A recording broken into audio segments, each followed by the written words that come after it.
नमस्कार, देश की बात में हाजिर हैं। पहले बात मध्य प्रदेश के उज्जैन की उस 14 साल की बच्ची की जिसका बलात्कार हुआ था। अब एनडीटीवी की खबर का असर आपको बताते हैं क्या हुआ है कि ये वो बच्ची थी, कुछ ही कपड़ों में खून से लथपथ, वो किस तरह से दर दर भटकती रही थी, कई दरवाज़ों पर दस्तखत दी थी लेकिन कोई खुले नहीं थे।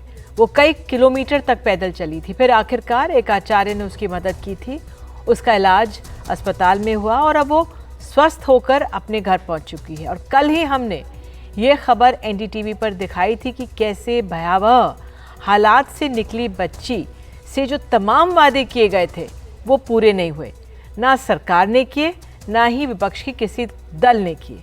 सिर्फ 1500 रुपए की मदद उस बच्ची की थी उस स्थानीय उम्मीदवार ने, शायद इसलिए कि चुनावी माहौल है, लेकिन 1500 रुपए की मदद की थी। बस अब एनडीटीवी पर कल ये खबर आने के बाद आपको बता दें इसका असर हुआ है कि स्थानीय प्रशासन जागा है और उसने खाता खोल दिया है। लड़की और उसके दादा के नाम पर ये साझा खाता खोला गया है। हम कुछ जानकारी आपको इसलिए नहीं दे सकते क्योंकि कानूनी अड़चनें, आइडेंटिटी सामने आ जाती है, पॉक्सो का मामला है, लेकिन कुछ समय बाद शायद हम उसको साझा कर सके। हालांकि अब तक आपको बता दें कोई आला अधिकारी नहीं पहुंचा था, जो हमारे सहयोगियों ने बताया था, लेकिन एनडीटीवी पर हमारे सहयोगियों की खबर का ये असर है कि बच्ची को अब मदद मिल जाएगी। और इस पर हमारे सहयोगी अनुराग द्वारी जिन्होंने ये खबर दी, उनके साथ हमारे और तमाम सहयोगी। अनुराग, तो कल हमने ये खबर दिखाई थी शाम 6 बजे और आज आपने खबर दी कि किस तरह से अब खाता खुल गया है, क्योंकि बच्ची से जो तमाम वादे किए गए थे वो कुछ पूरे नहीं हुए थे। बिल्कुल 28 तारीख के आसपास मध्य प्रदेश के मुख्यमंत्री शिवराज सिंह चौहान ने कहा था कि उस आरोपी ने मध्य प्रदेश की आत्मा पर चोट किया है और इस बच्ची को हर संभव मदद देंगे, ये मध्य प्रदेश के मुखिया का दावा था। 2 दिन बाद कांग्रेस के पूर्व मुख्यमंत्री कमलनाथ उस अस्पताल में पहुंचते हैं जहां बच्ची जिंदगी और मौत की जंग लड़ रही थी और कहा गया कि अगर सरकार नहीं करेगी तो विपक्ष मदद करेगा, दिल्ली तक अस्पताल ले जाएगा, 5 लाख रुपये देगा। वहाँ के स्थानीय विधायक कांग्रेस से आते हैं, आज तक देखने नहीं गए।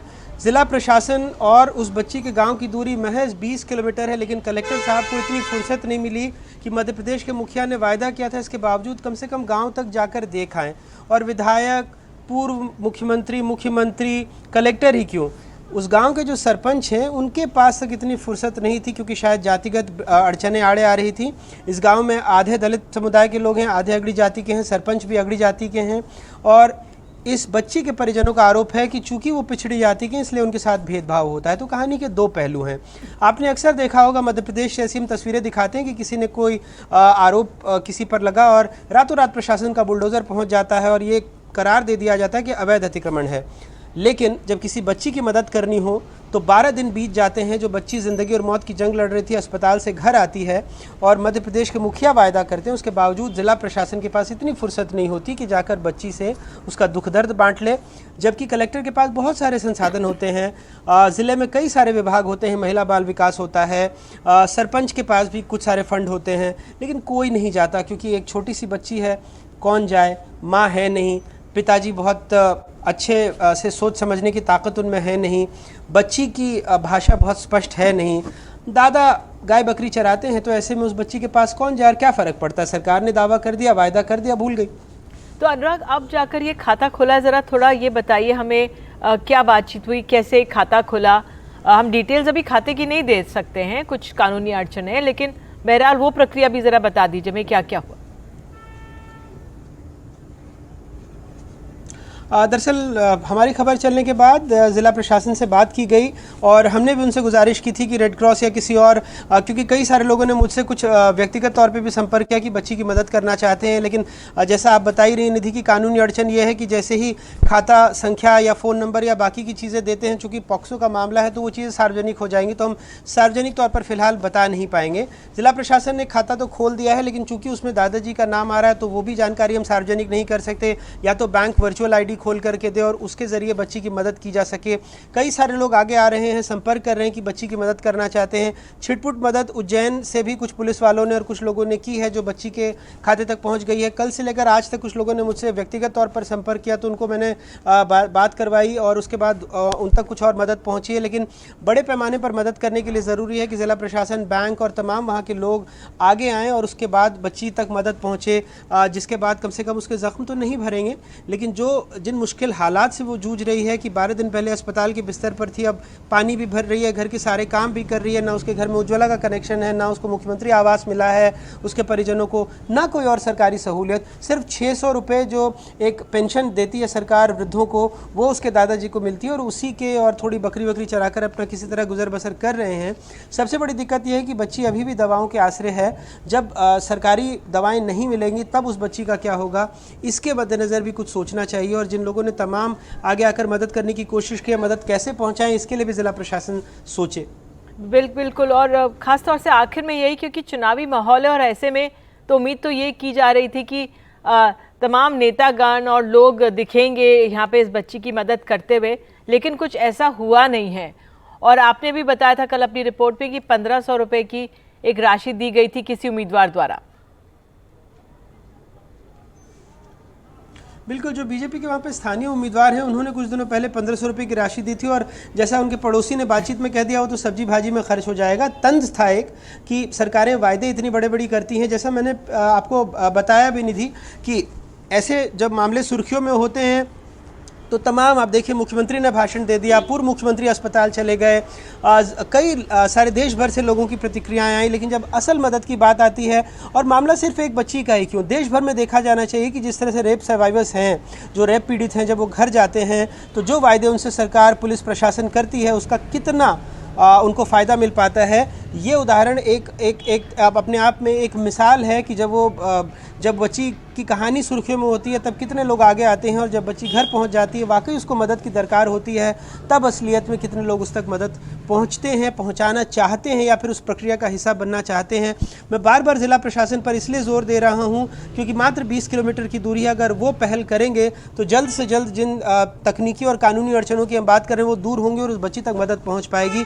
अगर ज़िला कलेक्टर हम लोगों को सुन रहे हों तो कम से कम अपने दफ्तर से उतरें। 20 किलोमीटर की दूरी बहुत ज़्यादा नहीं होती है, कोई आचार संहिता इसमें आड़े नहीं आती कि आप किसी गरीब बच्ची की मदद करें। अगर आप में थोड़ी सी भी अगर आप मदद करना चाहते हो तो आप जाएं और उस बच्ची से मिलें और उस कानूनी अड़चन को दूर करें। बिल्कुल, बहुत बहुत धन्यवाद अनुराग, आप और तमाम सहयोगी जो आप लोगों ने मिलकर रिपोर्ट दिखाई और उसका असर हुआ कि लग तो रहा है कि अब कुछ वाकई में ठोस मदद इस बच्ची की हो पाएगी।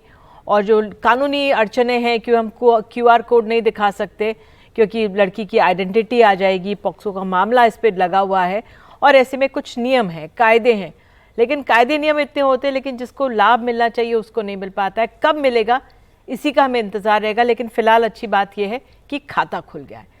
तो आइए देश की बात में आगे बढ़ते हैं और अब बात प्रदूषण की करते हैं, जिसका असर सबकी सेहत पर पड़ रहा है और जैसे जैसे ठंड बढ़ेगी इसका असर भी बढ़ता रहेगा। पराली जलाने के मामले भी सामने आएंगे, हालांकि अभी तक कहा जा रहा था कम है। दशहरे के दिन रावण दहन के कार्यक्रमों के बीच पंजाब में कल पराली जलाने के 360 मामले आए और इस सीज़न में अब तक के सबसे ज़्यादा मामले हैं। और आपको बता दें पराली जलाने के अब तक कुल 2306 मामले आए और कुछ किसानों ने तो सरकारी एजेंसियों के खिलाफ विरोध में भी पराली जलाई है और उनका ये कहना है कि आप तमाम त्योहारों को मना लेते हैं, पटाखे जला लेते, तब अब आप पराली की बात नहीं करते, लेकिन जो तमाम जो सज़ाएं मिलती हैं वो उन किसानों को मिलती है जब वो पराली जलाते हैं। लेकिन वाकई में इसका असर इतना लॉन्ग टर्म रहता है, त्यौहार तो एक दिन में आके चले जाते हैं, कि उसकी भरपाई कैसे और किस स्थिति में है। क्योंकि अब पंजाब सरकार ने अब आज बोल दिया कि 2 हफ्तों में पराली जलाने के मामले काफ़ी ज़्यादा बढ़ने वाले हैं। और इस पर बात करने के लिए आइए सीधे चलते हैं, वो तस्वीरें भी आपको दिखा देते हैं किस तरह से दिल्ली NCR में तमाम स्थितियां हैं, दृश्य जो बने हैं, प्रदूषण बढ़ा ही है। देवेंद्र,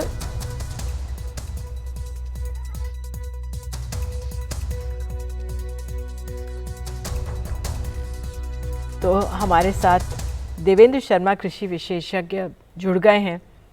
देवेंद्र जी बहुत बहुत धन्यवाद जुड़ने के लिए। और हालांकि हम लोग हर साल इस समय पराली की बात करते हैं, लेकिन इस बार कुछ जल्दी भी कर रहे हैं।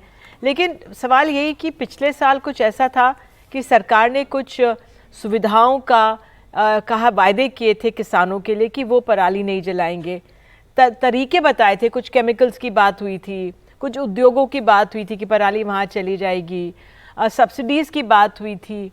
ज़मीन पर क्या स्थिति है? कि इसमें तो कोई शक नहीं है कि अभी अगले 2 हफ्तों में जो कटाई होगी उसका असर तो पड़ेगा। स्टबल बर्निंग का जो इम्पैक्ट है वो आने वाले दिनों में नजर आएगा। अधिकतर इसलिए चिंता का विषय ये इसलिए भी है क्योंकि टोटल जो प्रोडक्शन एस्टिमेट की गई है पंजाब से वो है 190 लाख टन की, जिसमें से अभी तक तकरीबन 60 लाख टन ही हार्वेस्ट हो पाया है। तो आपके समक्ष है कि ये जो देरी हुई है मौसम के करके उसके रिजल्ट पे हम देखेंगे कि अभी पराली बहुत जलनी है या हार्वेस्टिंग बहुत होनी है, तो ऑब्वियसली हम देखेंगे कि आने वाले दिनों में उसका प्रकोप और बढ़ेगा। एक बात तो ये स्पष्ट है। दूसरी बात यह है कि जब पिछले साल जब आपने जिसकी बात की, पिछले साल जब ये कहा गया कि हमने तकरीबन 30% फायर्स को कम किया है, तो उसमें एक चीज जो मिस हो जाती है कि हम नंबर ऑफ फायर्स तो देख लेते हैं, लेकिन अब ये नहीं देखते कि उसका एरिया कम हुआ कि नहीं हुआ। अब जब कहा गया था कि 30% फायर्स का जो इम्पैक्ट है या फायर्स जो है कम हुई हैं पंजाब में, तो उस समय जो एरिया कम हुआ था वो मात्र 1.5% था। कहाँ 30% की बात होती है जो नंबर ऑफ फायर्स हैं, और कहाँ जो एरिया है वो 1.5% ही सिर्फ कम हुआ था। तो इसका मतलब साफ है कि कहीं ना कहीं ये गैप रह जाता है हमारे समझने में कि क्या कारण है कि किसान जो है पराली को जलाने के लिए अभी भी इतने दिखते हैं कि हमें वचनबद्ध है, इन द सेंस कि उनको लगता है कि और कोई चारा ही नहीं है। मैं इसलिए ये कह रहा हूं कि अगर हम देखें पंजाब में तो मशीनें भी लाई गई हैं, तकरीबन 1,37,000 मशीनें सरकार ने दावा किया है कि इस सीजन में उपलब्ध होंगी किसानों को। 20,000 नई इसमें ऐड की गई हैं, तो 1,37,000। और उसके बावजूद भी हम जानते हैं कि किसानों ने जो पहले मशीनें आई थी, जिसमें एक हैप्पी सीडर मशीन थी, तकरीबन 13,000 मशीनें थी हैप्पी सीडर की, जो अब बिल्कुल किसानों ने उठा के रख दी हैं क्योंकि वो उसका कोई उपयोग नहीं है। अब उसके ऊपर और मशीनें आ गई हैं सुपर सीडर, तो किसान वो चाहते हैं मशीनों का उपयोग करना, पुरानी मशीनें रह गई। फिर आपको याद होगा कि हमारे प्रदेश में और सारे देश में नॉर्थ में देखते हैं हम जो कंबाइन हार्वेस्टर चलते हैं, प्रॉब्लम तो उन्हीं के द्वारा क्रिएट किया गया था ना, कि जब उन्होंने ऊपर से जो उसका सिट्टा जिसको हम पंजाबी में कहते हैं उसको काट दिया और नीचे का तना रह जाता है जिसको हम स्टबल कहते हैं, उसके अंदर भी जब ये समझ आया लोगों को कि भी प्रॉब्लम तो कंबाइन हार्वेस्टर ने क्रिएट किया था, तो उसमें एक एसएमएस मशीन लगाने की बात की गई जिसके करके वो थोड़ा नीचे तक आपको काट के बिखरता है। लेकिन उसका भी उपयोग कम है क्योंकि बहुत बड़ी एक आवाज उठी कि भाई हम ये नहीं कर सकते, इसमें एडिशनल खर्चा आएगा, डीजल का उपयोग ज्यादा होता है। और किसान भी अब नहीं चाहते कि भी वो एसएमएस मशीन को जो उसका कंपोनेंट है उसको वो नहीं यूज करना चाहते, क्योंकि उसमें उनको बचाव होता है, कीमत जो है कम देनी पड़ती है। तो जब हम ये सब चीजें देखते हैं तो समझ आता है कि जो प्रॉब्लम है वो तो वहीं का वहीं खड़ा है, लेकिन जो सोल्यूशन होना चाहिए उसकी तरफ हम कब बढ़ेंगे ये तो हम समय ही बताएगा। लेकिन ये यहीं पर मत देखिए, अगर आप हरियाणा में देखें निधि जी, तो हरियाणा में ये एक एडवांटेज है कि उनका एरिया पंजाब से तकरीबन आधा है पैडी का। तो जब हम उनका नंबर गिनते हैं कि उनकी फायर्स कम होगी, तो हमें ये भी देखना चाहिए कि उनका एरिया तकरीबन 32 लाख एकड़ अगर हेक्टेयर पंजाब में है, तो उनका 15 लाख हेक्टेयर के आसपास है, और वो भी अधिक बासमती का है। बासमती में आप जानते हैं पराली नहीं जलाई जाती, तो ये एडवांटेज है उसका हरियाणा का। और अगर आप यूपी को देखते हैं तो यूपी में ये है कि सरकार क्लेम करती है कि हमने 65% फायर्स को कम कर दिया, लेकिन जैसे मैंने आपसे पहले कहा था कि नंबर ऑफ फायर्स इंपॉर्टेंट इतनी नहीं है जितना कि एरिया कितना आपने उसके अंतर्गत बचाया है या उसमें से कम किया है उस आग लगने से। तो जो आपने अब तक बताया, जिस तरह से मशीनों के इतने तमाम नाम आपने गिना दिए, मतलब नी जर्क रिएक्शन में मशीन पे मशीन आती गई, और एक तरह से अब उनको संभालना भी एक बहुत बड़ी समस्या आगे हो जाएगी। तो ये समस्या का एक ठोस निदान अभी भी होता हुआ नहीं दिख रहा है।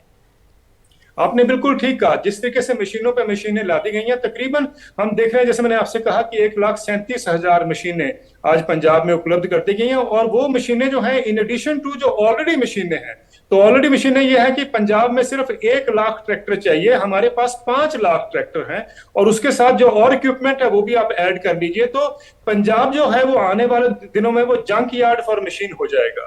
क्योंकि किसान जो यूज कर रहे हैं जिस मशीनों का स्टेबल भरने के लिए, वो तो 3 हफ्ते के लिए उपयोग होता है, सारे साल तो वो खेत में पड़ी रहती हैं। तो ये जो जंक यार्ड बन जाएगा पंजाब, मेरा मानना है कि आने वाले दिनों में एक प्रॉब्लम और पंजाब के सामने क्रिएट हो जाएगा कि इस जंक यार्ड को किस तरीके से खाली किया जाए, ये भी एक प्रॉब्लम है। तो कहीं ना कहीं हम जो शॉर्ट टर्म मेजर्स देखते हैं, हम अपने इंटरेस्ट से या लॉबीज के इंटरेस्ट से हम काम करते हैं, हम भूल जाते हैं कि we are creating another problem in the days to come. बिल्कुल देवेंद्र जी, आप हमारे साथ जुड़े, इसके लिए बहुत बहुत धन्यवाद। तो समस्या जस की तस बनी हुई है, ठोस कदम की जो आगे तक चले उसकी ज़रूरत है। बहरहाल देश की बात पे आइए आगे बढ़ते हैं, और इस समय दिल्ली सरकार से जुड़ी हुई अहम खबर आ रही है, आपको बता दें। खबर ये है कि दिल्ली सरकार के मंत्रालयों में फिर बदल हुआ है। जल विभाग सौरभ भारद्वाज की जगह अब आतिशी देखेंगी, और पर्यटन, कला और संस्कृति आतिशी की जगह अब सौरभ भारद्वाज देखेंगे। तो ये फिर बदल हुआ है, जो दोनों के मंत्रालयों के बीच अदला बदली हुई है। जो अपने काम के लिए जाने जाते थे,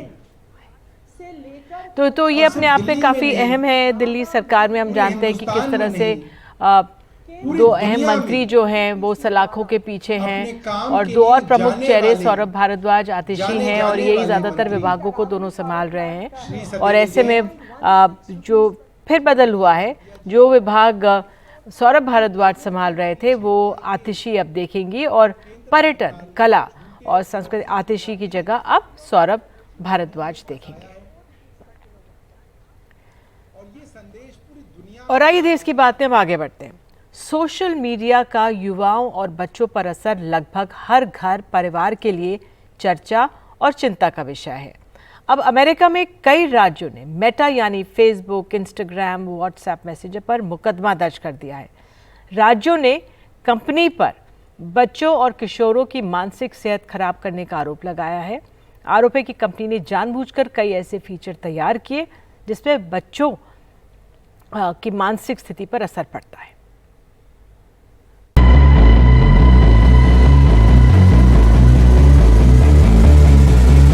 सोशल मीडिया बच्चों की दुनिया में खलल डाल रहा है, वो उन्हें मानसिक तौर पर प्रभावित कर रहा है।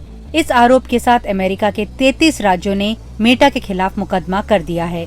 इसके बाद भारत में भी इस बात पर चर्चा तेज हो गई है कि क्या भारत में भी इनकी भूमिका की जांच होनी चाहिए।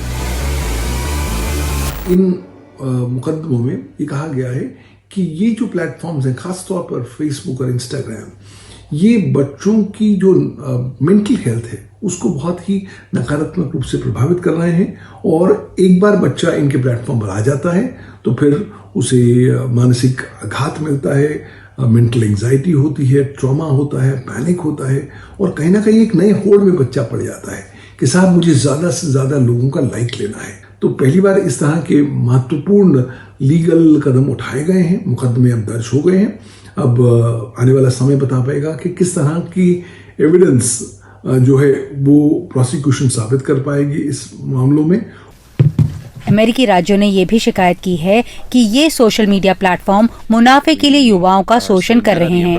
वहीं मेटा ने इन आरोपों के खिलाफ दावा किया है कि उसके प्लेटफॉर्म सुरक्षित हैं। ये निराशाजनक है कि राज्यों ने उसके साथ काम करने की बजाय ये रास्ता चुना। वैसे सोशल मीडिया पर सबसे ज्यादा समय देने वाले लोग नाइजीरिया के हैं। यहाँ औसतन 4 घंटे से ज्यादा समय लोग इंटरनेट सर्फ करते हैं। इसके बाद फिलीपींस और भारत का नंबर आता है। एक सर्वे के मुताबिक भारत में करीब 40 करोड़ लोग मेटा के अलग अलग प्लेटफॉर्म से जुड़े हुए हैं।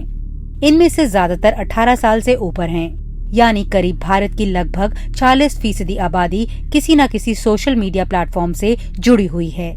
The days of this free pass and immunity to the platforms are over, and more people around the world. Platforms की मुफ्त की छूट के दिन चले गए और भारत सहित दुनिया भर के देशों के लोग सवाल पूछ रहे हैं। और बेशक हमारी सरकार का भी इरादा है कि ये प्लेटफॉर्म्स उन नुकसानों के लिए जवाबदेह हों जो ये जाने अनजाने कर रहे हैं।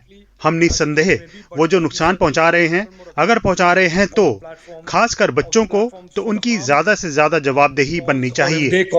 to the people that use it, especially our children. बच्चे कुछ नहीं सुनते हैं, न खाना खाते समय, मोबाइल सोने समय, यदि बाथरूम में उन लोग का ये हो तो उन लोग बाथरूम में भी लेके चले जाते हैं और किसी फैमिली से कोई मतलब नहीं है।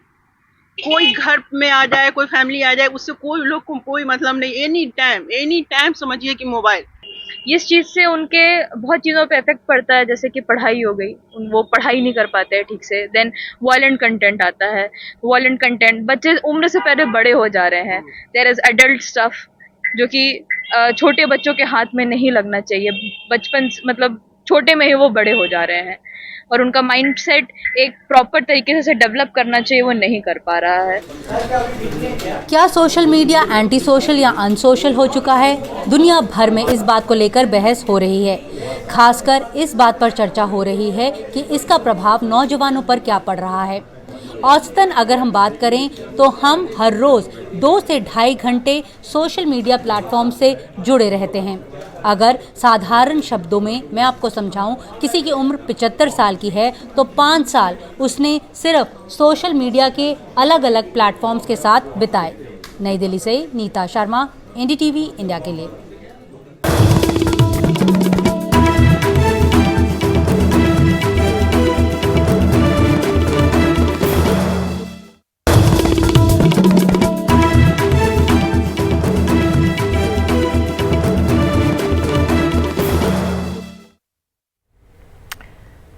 तो बात अब कर्नाटक की। बेंगलुरु से सटे कनकपुरा को लेकर कर्नाटक में सियासत गर्मा गई है। कनकपुरा से विधायक और राज्य के उप मुख्यमंत्री डीके शिवकुमार अपने विधानसभा क्षेत्र को बेंगलुरु शहर का हिस्सा बनाने पर उतारू हैं। जेडीएस के नेता कुमारस्वामी का आरोप है कि डीके शिवकुमार रियल एस्टेट का दाम बढ़ाने के लिए ऐसा कर रहे हैं और कुछ ऐसा ही मानना है बीजेपी का। लेकिन इन सब के बीच की सियासत वोकलिगा वोट बैंक के इर्द गिर्द घूमती नजर आती है। बेंगलुरु से तकरीबन 60 किलोमीटर दूर कनकपुरा को उप मुख्यमंत्री डीके शिवकुमार बेंगलुरु शहरी क्षेत्र का हिस्सा बनाना चाहते हैं। इसलिए वो इस इलाके के लोगों से कह रहे हैं कि वो अपनी जमीन जायदाद न बेचें।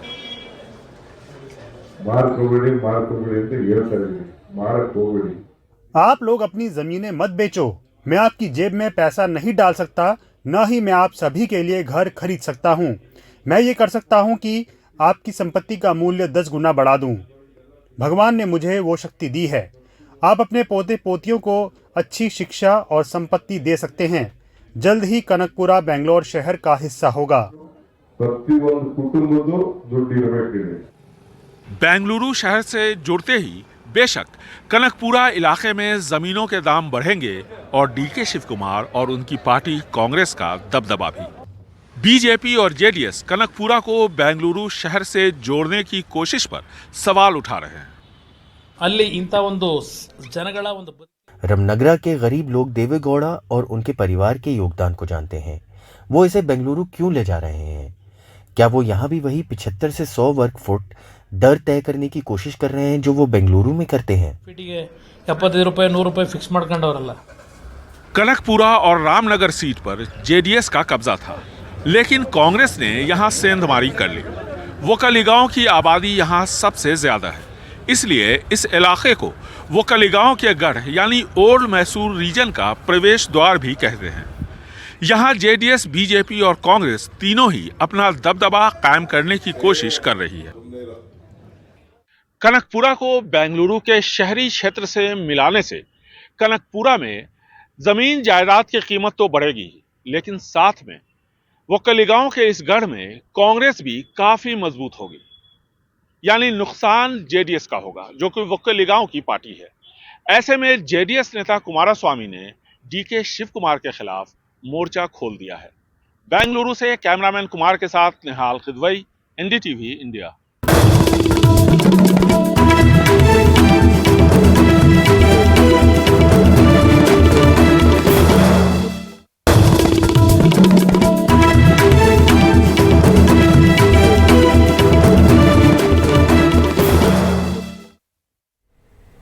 भारत और कनाडा के बीच खराब रिश्तों का असर अब आम लोगों पर पड़ने लगा है। भारत ने वीज़ा बंद कर रखा है तो दोनों देशों में रह रहे लोग परेशान हैं, जिन्हें आना और जाना है।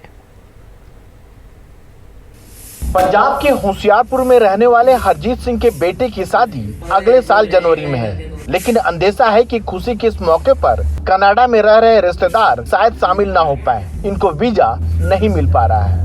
ਅਸੀਂ ਤਿਆਰੀਆਂ ਕਰਨ ਪਹਿਲਾਂ ਆ ਗਏ ਆ, ਜਿੱਦਾਂ ਹੀ पहुंचे ਆ मगर शादी की तैयारियां करनी थी तो मैं पहले आ गया, लेकिन अब ये खबर आ गई है। मेरी सारी फैमिली कनाडा में ही है, सब पर असर पड़ रहा है। बच्चों के दोस्तों को भी आना था पर अब वो भी नहीं आ पा रहे। जालंधर के जसबीर सिंह घूमन भी कम परेशान नहीं है। 3 साल बाद बेटा घर लौटने वाला था, दिवाली पर रौनक हो जाती। अब लगता है उसके बिना ही दिवाली मनेगी। अब बेटा आना चाह रहा है तो उसे वीजा ही नहीं मिल रहा है। मेरे बेटे की अगस्त में सिटीजनशिप हुई है कनाडा की, और उनकी 28 अक्टूबर की उन्होंने टिकट्स बुक कराई थी इंडिया आने के लिए। वैसे भी वो 3 साल बाद इंडिया आ रहा है। अनफॉर्चुनेटली गवर्नमेंट ने वीज़ा सस्पेंड कर दिया है कनाडा से इंडिया के लिए। बड़ी दिक्कत हो रही है, हम भी काफ़ी देर से इंतजार कर रहे थे अपने बच्चे का। ऐसे ही परिवारों की समस्या को लेकर पंजाब से राज्यसभा सांसद विक्रमजीत साहनी और कांग्रेस के अमृतसर से सांसद गुरजीत सिंह औजला ने विदेश मंत्री एस जयशंकर को चिट्ठी लिखी है। उन्होंने कनाडा में रह रहे भारतीय मूल के लोगों के लिए वीजा सेवा दोबारा बहाल करने की मांग की है। इनके मुताबिक पंजाब के ज्यादातर परिवारों में से किसी न किसी के रिश्तेदार कनाडा में है और उनको काफी दिक्कत आ रही है। वीजा को लेके भारत से हमने विदेश मंत्री जी से भी बात की, उनको लेटर भी लिखा। कम से कम ई वीजा देके उन्होंने, अब फेस्टिव सीजन है, किसी की एक्सीजेंसीज है, किसी की मदर बीमार है, तो ऐसे अपने ही लोगों को हम क्यों परेशान करें। उनको जो बोनाफाइड लोग हैं जिनका ट्रैक रिकॉर्ड ठीक है, उनको मेरी दरख्वास्त है अहमियत से कि जल्दी ही ई वीज़ा का जो सहूलियत है वो प्रदान करनी चाहिए। मेरी इंडियन गवर्नमेंट तो विदेश मंत्रालय तो खास करके मंग है कि ਜਿਹੜੇ ਕੈਨੇਡਾ ਦੇ ਵੀਜ਼ੇ ਬੰਦ ਕੀਤੇ ਹੈ ਉਹਨਾਂ ਨੂੰ ਜਲਦੀ ਤੋਂ ਜਲਦੀ ਚਾਲੂ ਕੀਤਾ ਜਾਵੇ, क्योंकि इस वेले बड़ी असंतुष्टता का माहौल है। इधर जब से कनाडा ने बेंगलुरु, मुंबई और चंडीगढ़ में अपने काउंसुलेट बंद कर दिया है, उससे वहां जाने वालों के लिए वीजा लेना काफी मुश्किल हो गया है। भारत पहले ही साफ कर चुका है वह कनाडा में सुरक्षा हालात की समीक्षा कर रहा है, उसके बाद ही कोई फैसला लेगा। टकराव सरकारों में है और भुगतना नागरिकों को पड़ रहा है। दोनों सरकारों को समझना होगा भारत और कनाडा के तार कई स्तरों पर जुड़ते हैं, इसलिए हर फैसला संजीदगी और संवेदनशीलता से करें। नई दिल्ली से राजीव रंजन, एनडीटीवी इंडिया।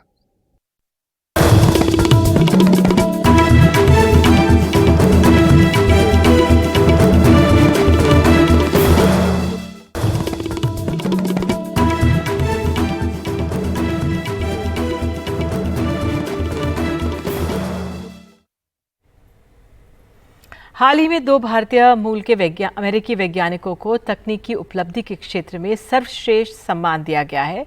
अशोक गाडगिल और सुब्रत सुरेश को अमेरिकी प्रेसिडेंट जो बाइडेन ने national medal of technology and innovation से सम्मानित किया। हमारे साथ अशोक गाडगिल जी मौजूद हैं। वे यूनिवर्सिटी ऑफ कैलिफोर्निया बर्कली में प्रोफेसर रहे हैं, मुंबई में जन्मे हैं और मुंबई यूनिवर्सिटी और IIT कानपुर से भी पढ़ाई की है। बहुत बहुत धन्यवाद सर जुड़ने के लिए। आपको बहुत बहुत बधाई भी, आप समय निकाल रहे हैं बात करने के लिए। सर, बहुत ज़रूरी है कि इस दौर में अफोर्डेबल और इफ़ेक्टिव टेक्नोलॉजी से साफ़ पानी, एनर्जी एफिशिएंसी और जो सैनिटेशन की समस्या वो डेवलपिंग कंट्रीज़ जो देश फेस करते हैं उसका आपने एक तरह से समाधान खोजा है और आपके योगदान से इस क्षेत्र में आपको सम्मानित किया गया है। तो अगर मैं पहले पानी की बात करूं, क्योंकि वाटर प्यूरिफिकेशन सिस्टम आपने एक सामने लाए जो एक सस्ता है, सुरक्षित है, स्टर्डी है और आसान है ऑपरेट करने के लिए, हमारे दर्शकों को इस बारे में बताइए सर। प्रॉब्लम तो यह है कि दूषित पानी से बहुत सारे लोग मरते हैं और जब इस इन्वेंशन पर मैंने काम शुरू किया 1993 में, तब तो इंडिया में बड़ी एक कॉलरा की साथ आई थी और उससे बहुत सारे लोग मर रहे थे। उसका नाम है बंगाल कॉलरा। और मैं अमेरिका में काम कर रहा था साइंस पर, और मैं ये सोच रहा था कि इतने सारे लोग मर रहे हैं, हमारे हाथ में इतना साइंस है, हम कुछ क्यों नहीं कर सकते।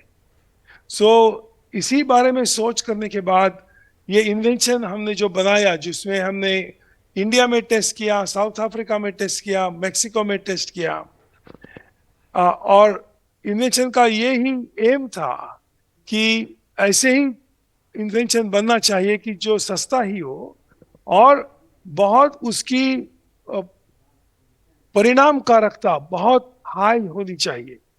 परिणामकारकता तो 300% ईपीए ने जितना मंगवाया था उससे हाई है, और फिर इतना सस्ता भी है कि वो 6 रुपये में 10 लीटर पानी लोगों को बेच सकते हैं जो उस इन्वेंशन को बनाते हैं।